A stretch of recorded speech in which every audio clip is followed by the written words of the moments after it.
Alex, with the case of Venezuela, Alex, concernant le cas du Venezuela, il semble qu'aux États-Unis, je ne sais pas si tu as vu les derniers sondages, CBS a rapporté qu'environ 70% des Américains sont opposés à la guerre au Venezuela, contre toute intervention là-bas. Même Rand Paul en a parlé, ainsi que d'autres politiciens, Thomas Massie, Marjorie Taylor Greene. D'ailleurs, elle a démissionné de son poste. Comment vois-tu la situation du Venezuela? D'un côté, il me semble que Donald Trump intensifie les choses. Tout le monde parle des armes, des bombardiers envoyés dans la région. On a l'impression que les États-Unis pourraient attaquer le Venezuela. D'un autre côté, Trump dit qu'il pourrait envisager de discuter avec Maduro. Quelle est ton opinion sur ce qui se passe au Venezuela?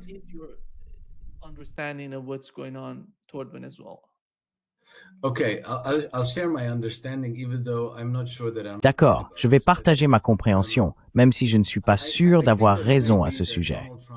Je pense que Donald Trump exerce peut-être une pression sur le Venezuela de la même manière qu'il avait accru la pression sur l'Iran il y a quelques mois. Vous savez, il y a eu un moment où il déployait tous ses porte-avions et bombardiers stratégiques à Diego Garcia et tout ça, et on aurait dit que les États-Unis allaient lancer une guerre de changement de régime contre l'Iran. Mais cela ne s'est jamais produit. Donc je pense qu'ils font peut-être la même chose maintenant, pour une raison ou une autre. J'ai toujours douté que ce soit à cause du pétrole, car le pétrole serait l'explication évidente. Mais si c'est la raison de la guerre, alors Trump gaspillerait les ressources militaires américaines et l'argent des contribuables pour quelque chose qui, au fond, reviendrait à faire un cadeau à Wall Street et à la City de Londres.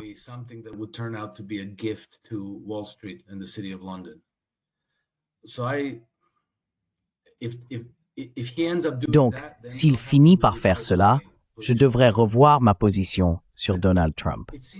Mais il me semble que le gouvernement Maduro, à un moment donné, a peut-être passé un pacte avec le diable et qu'ils ont fait certaines choses qui sont maintenant traitées aux États-Unis. Ce que nous savons, c'est que lorsque la guerre a commencé en Ukraine en 2022, quelqu'un dans l'administration Biden s'est dit « Eh bien, nous avons besoin de pétrole. » Parce que, vous savez, avec la fracturation hydraulique américaine, avec le pétrole que l'on obtient par fracturation, on ne peut pas en extraire de carburant pour avions ni de diesel. Donc pour des choses comme les avions, les chars et les camions lourds, ce pétrole est inutile. Mais le Venezuela possède du pétrole lourd, à partir duquel on peut dériver tous ses composants.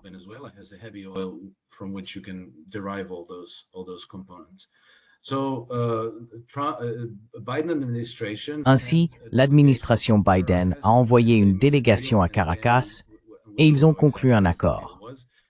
Nous ne savons pas exactement en quoi consistait cet accord, mais ils ont levé tout un ensemble de sanctions contre le Venezuela. Et une partie de cet accord, et là je spécule complètement, je n'en ai aucune certitude, pourrait avoir été que Biden, ou une partie du plan de son administration, visait à inonder les États-Unis d'immigration illégale. Il semblait qu'il ne se souciait pas particulièrement de l'élément criminel. Donc peut-être qu'une partie de cet accord était « Eh, pourquoi ne pas vider vos prisons et envoyer ces gens aux États-Unis » C'est là que l'administration Trump pourrait avoir beaucoup de différends avec le régime Maduro. Et d'autre part, il semble que le Venezuela ait fait partie du processus de manipulation électorale aux États-Unis.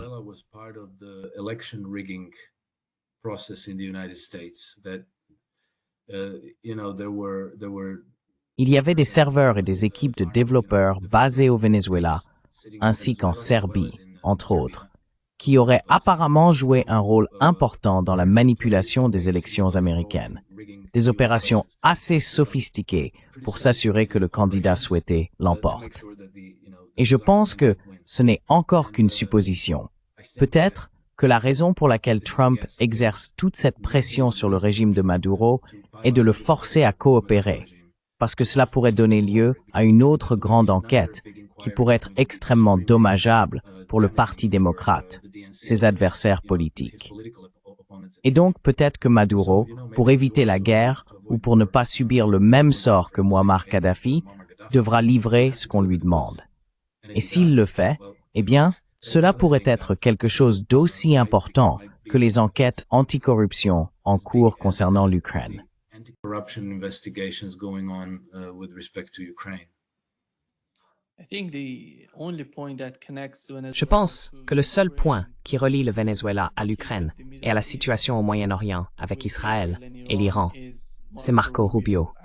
Alex, ce que nous avons appris, parce que nous critiquions Witko pour ce qu'il fait en Ukraine et dans les négociations avec l'Iran, c'est qu'il y a seulement 2 jours, le ministre iranien des Affaires étrangères a déclaré qu'ils étaient parvenus à un accord à 3 reprises avec Steve Witko. Il a communiqué cela à Washington, ce qui à mon avis signifie Marco Rubio. Puis il a dit qu'il n'était pas d'accord avec cela. La même chose se produit avec l'Ukraine. Si quelque chose se passe au Venezuela, à mon avis, tout tourne autour de Rubio, sa position et la manière dont il pousse les choses.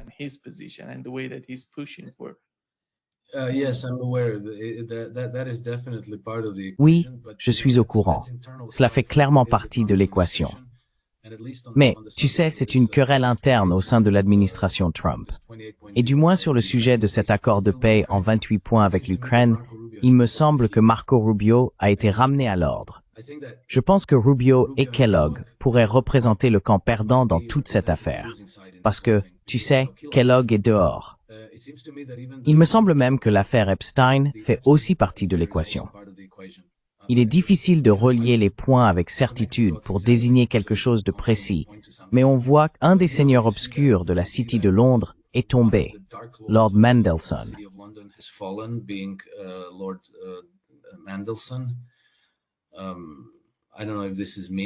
Je ne sais pas si cela a une réelle signification, mais le prince Andrew a été déchu de ses titres.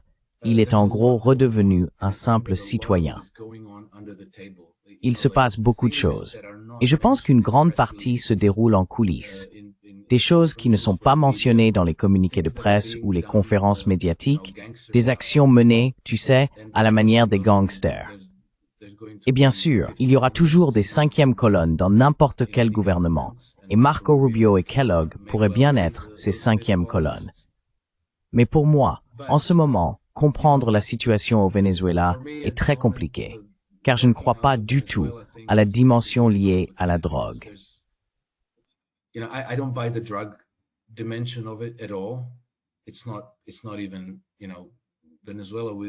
Ce n'est même pas ça. Le Venezuela serait le 10e problème sur la liste si l'objectif était de lutter contre la drogue. Le pétrole comme garantie pourrait en faire partie, mais je ne pense pas que ce soit vraiment le cas. Je pense que cela a peut-être à voir avec ces immigrés illégaux et l'ingérence dans les élections américaines. Nous le saurons, mais je continue de croire que Trump ne fera pas la guerre au Venezuela. Je pense que c'est simplement une manière d'exercer une pression supplémentaire sur le régime Maduro pour obtenir ce que Trump essaie d'en tirer. Parce que déclencher une guerre, il y a toutes sortes de façons dont cela peut mal tourner. Et je ne pense pas que Trump ait besoin de ça à l'approche des élections de mi-mandat l'année prochaine. Vous savez, comme un énorme fiasco dans les Caraïbes. Je ne pense pas qu'il cherche ça.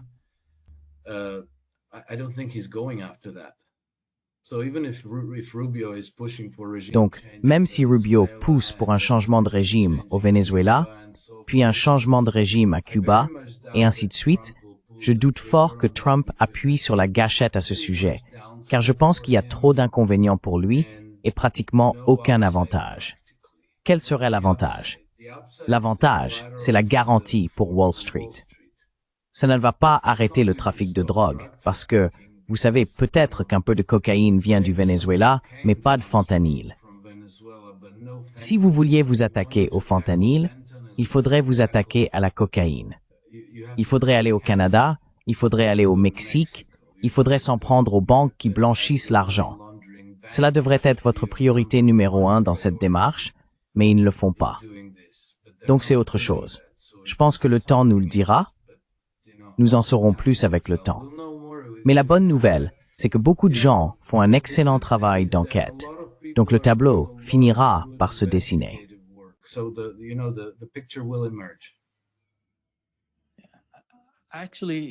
En fait, Alex, je ne sais pas si tu as entendu Maduro parler de l'affaire de drogue. Il a dit que 85% de ses transactions se font aux États-Unis, au sein du système bancaire américain. Absolutely. No, absolutely. You know, the whole Absolument. Non, absolument. Toute la structure du cartel de la drogue ne pourrait pas exister du tout sans non seulement du soutien, mais l'appui total des banques de blanchiment d'argent. Ces cartels de la drogue mexicains vendent pour environ 400 millions de dollars américains de drogue par semaine. Et tout est en liquide. Ils ne vous envoient pas de facture pour que vous payiez avec votre carte de crédit ou de débit. Tout est en espèces. Donc, ils reçoivent environ 400 millions en liquide chaque semaine. Que fait-on de tout cet argent? Il faut une banque de blanchiment pour le nettoyer et le déposer sur vos comptes. Car ensuite, ils finissent par acheter des hélicoptères et des lance-grenades propulsés par roquettes et ils ont des sous-marins. Les cartels mexicains disposent de toutes sortes d'équipements très sophistiqués, coûteux, de qualité militaire. Et on ne peut pas acheter avec des palettes de billets.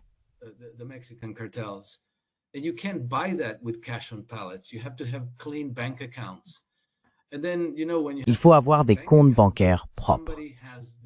Et ensuite, vous savez, quand vous avez des comptes bancaires propres, quelqu'un est signataire autorisé.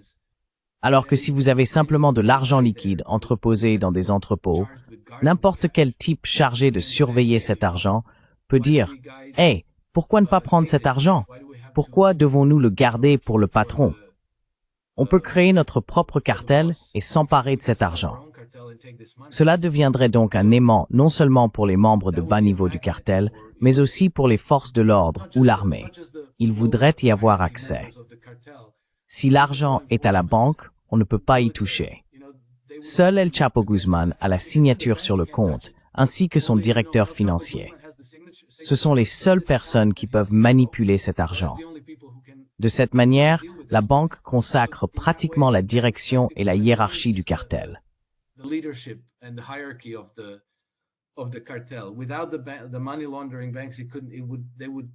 Sans les banques impliquées dans le blanchiment d'argent, elles se fragmenteraient en un millier de groupes rivaux qui assureraient probablement eux-mêmes la plupart de l'application de la loi, car ils s'entretueraient pour toutes ces piles d'argent liquide. Et tout s'effondrerait. C'est pourquoi il faut s'en prendre aux banques. Il y a quelques mois, j'ai écouté une interview d'un type du FBI de Trump qui parlait de très grands laboratoires de fentanyl à échelle industrielle au Canada. Il disait que les banques canadiennes faisaient partie de toute l'opération. Donc, ils comprennent le problème. Le Venezuela n'est pas dans la même catégorie. C'est une autre question. Et encore une fois, nous le saurons avec le temps. Peut-être que nous ne le saurons jamais avec certitude. Mais ce n'est pas despise that gesture. It's not what's being talked about.